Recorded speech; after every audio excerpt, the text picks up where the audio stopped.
Bienvenidos a Historia de Nuestros Santos, un espacio creado para acercarte cada día la vida del santo que la Iglesia celebra.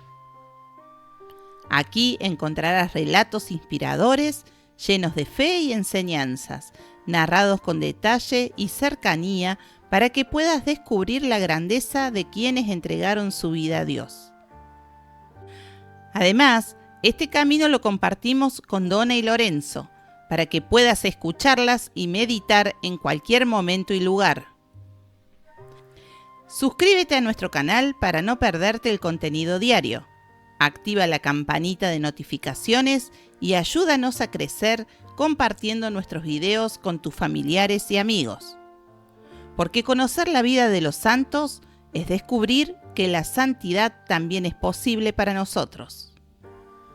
En un mundo marcado por el dolor y la fragilidad humana, Dios susurra su llamado a través de almas que no huyen del sufrimiento, sino que lo transforman en amor.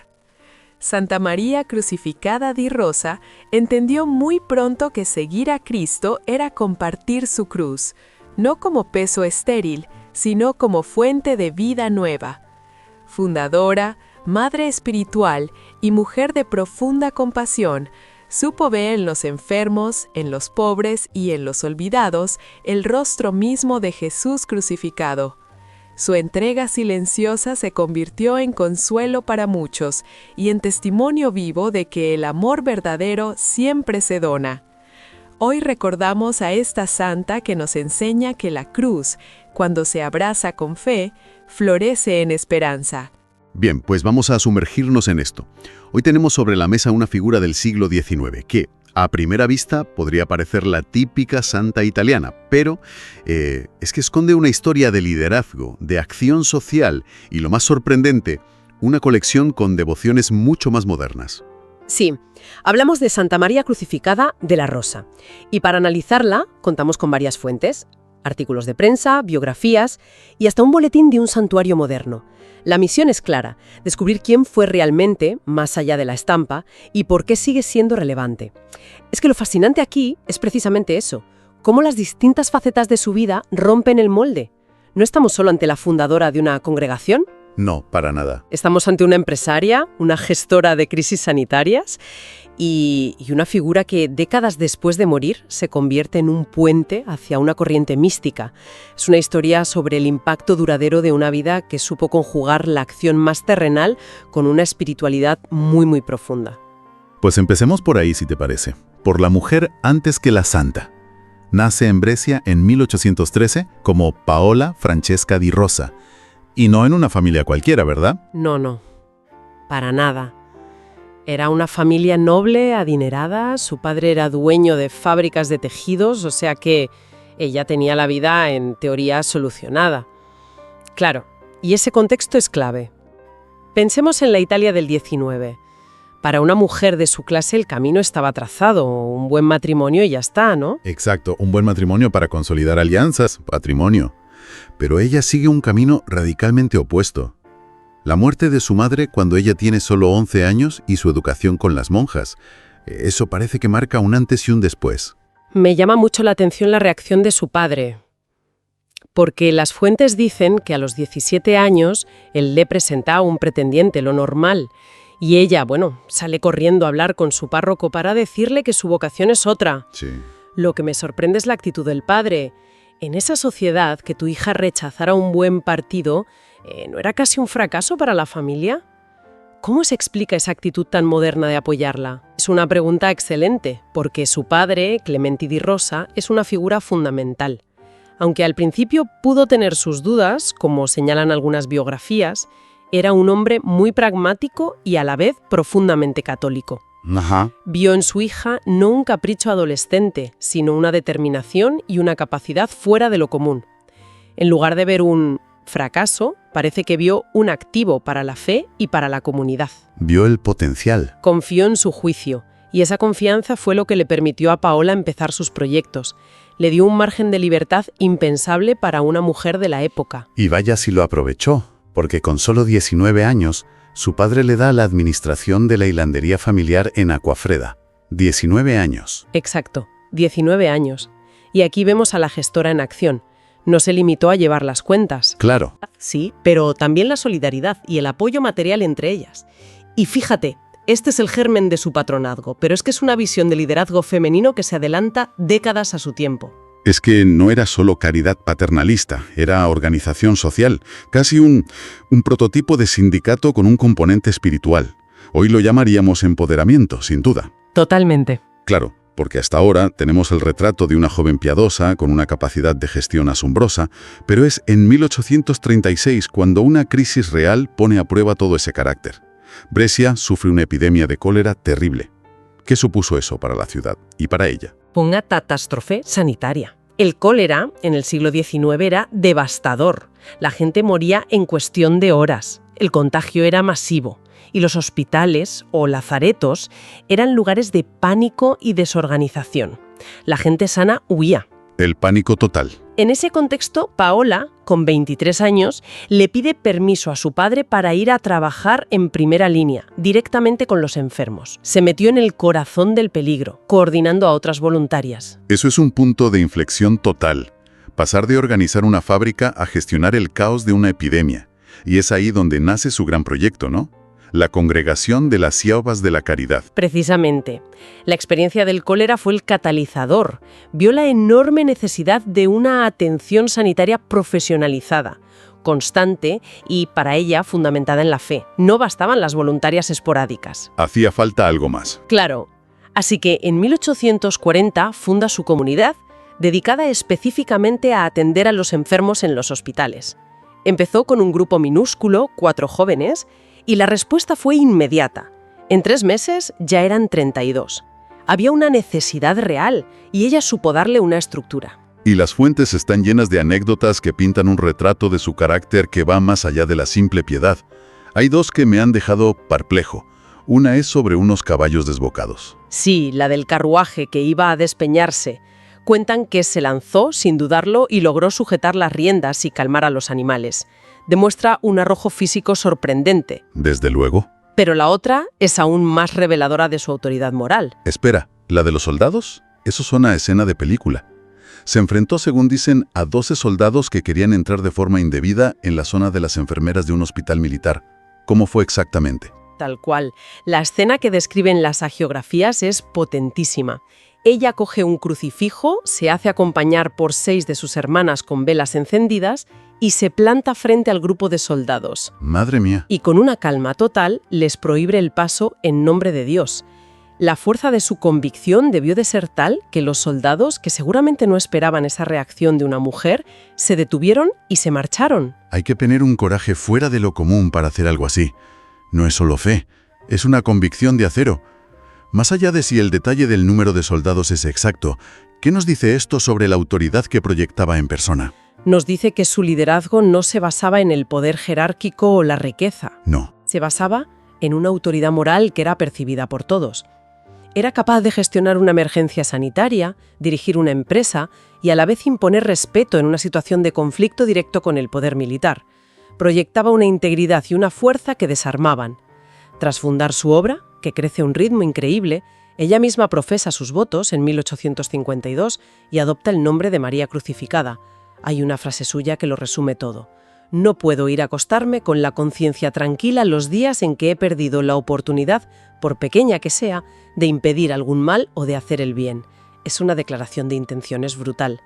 Pero lo más interesante es cómo lo llevaba a la práctica, porque ella insistía mucho a sus religiosas en no caer en lo que llamaba activismo.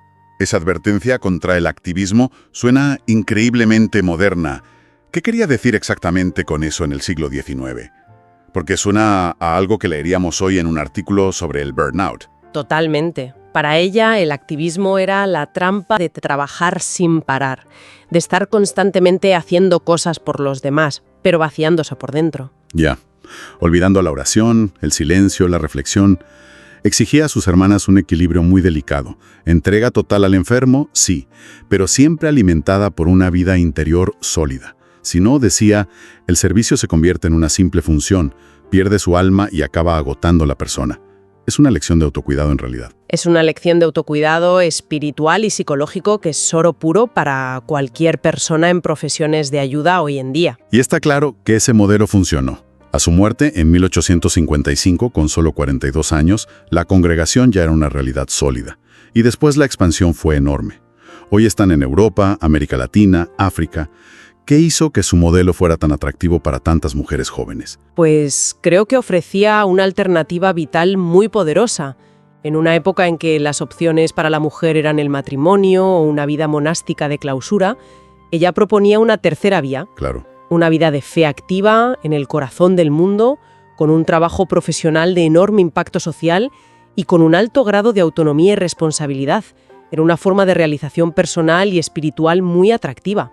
Y además el reconocimiento del Papa Pío IX llegó muy rápido, lo que le dio un respaldo institucional enorme. Vale, entonces tenemos el perfil completo. Una líder nata, gestora, valiente, fundadora de una obra que perdura. Y cuando parece que ya entendemos a esta mujer, la historia da un giro en el siglo XX que nadie se espera. Aquí es donde la cosa se pone realmente curiosa. Nos trasladamos a la Italia de después de la Segunda Guerra Mundial. Y la conexión viene a través de los diarios de una vidente llamada Pierina Gili. Según sus escritos, en 1948, la entonces beata María Crucificada se le apareció. Un momento. La santa del cólera y de los hospitales se aparece a una vidente. ¿Y qué le dice? Pues según los diarios de Gili, le dicta palabra por palabra un Rosario de las Tres Rosas, vinculando así su figura a una nueva devoción, María Rosa Mística, que tiene su centro en Fontanelle, muy cerca de Breccia.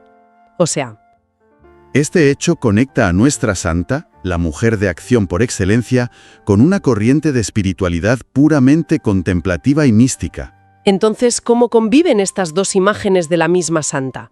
Por un lado, la gestora pragmática, la que se enfrenta a soldados, y por otro, la mensajera mística de una devoción moderna.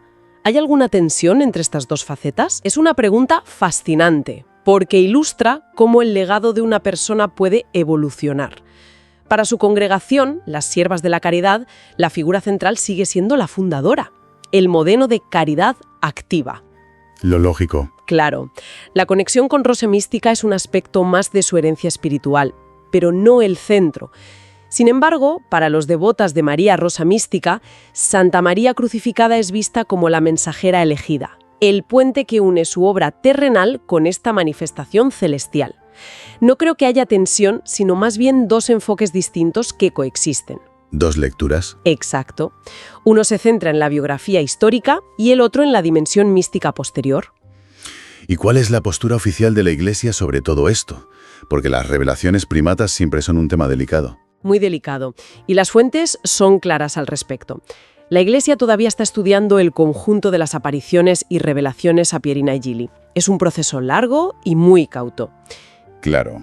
Sin embargo, y esto es importante, el rosario en sí, el que supuestamente le dictó Santa María Crucificada, recibió una aprobación eclesiástica local en 1964. Ah, o sea que la oración sí está aprobada. La oración sí, por parte del obispo auxiliar de Breccia. Esto significa que la oración se considera teológicamente sólida y apta para la devoción privada, aunque no se pronuncie sobre su origen sobrenatural. El propio santuario de Fontanelle fue reconocido oficialmente como santuario diocesano en 2019. Así que vemos una aceptación pastoral de la devoción mientras la investigación sigue su curso. O sea que tenemos a una mujer cuya vida fue un torbellino de acción práctica, y un siglo después, su figura se convierte en inspiración para una devoción centrada en la oración y la reparación. Es una dualidad increíble. Exacto. Muestra cómo la santidad no es monolítica. Una misma persona puede inspirar a una enfermera a pie de cama en un hospital de Ruanda y al mismo tiempo a una persona que reza un rosario contemplativo en su casa en Ecuador. Su legado se ha ramificado de formas que ella misma jamás podría haber imaginado. Así que, al final de nuestro análisis, la imagen es mucho más rica y compleja. Santa María Crucificado de la Rosa no fue solo una santa, fue una emprendedora social, una líder en tiempos de crisis, que creó una institución que ha sobrevivido casi 2 siglos. Y al mismo tiempo, ese legado tan práctico y terrenal ha florecido en una dirección mística, convirtiéndola en un ícono para una forma de piedad completamente diferente. La historia de Paola di Rosa nos habla de cómo la fe, cuando es auténtica, puede traducirse en un servicio tangible y concreto. Ajá. Pero también puede resonar en el plano espiritual de maneras totalmente inesperadas. Y esto nos deja con una última idea para reflexionar. Las fuentes la describen como patrona de enfermeras y mujeres trabajadoras. Y hemos hablado de su advertencia contra el activismo, ese trabajo incesante sin espacio para el cuidado personal y espiritual. Sí. ¿Esa idea es de una modernidad brutal?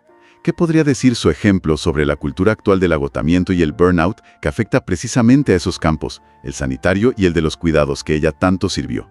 Una pregunta del siglo XIX con una resonancia total en el siglo XXI. Espero que hayas disfrutado conocer más sobre su vida y legado tanto como yo disfruté compartirlo contigo. Si te ha gustado este video, no olvides suscribirte a nuestro canal Historias de Nuestros Santos. Es totalmente gratis y tu apoyo nos ayudará a seguir creciendo y trayéndote más historias inspiradoras. Activa la campanita para no perderte ningún video y deja tus comentarios abajo. Gracias por estar aquí y hasta la próxima.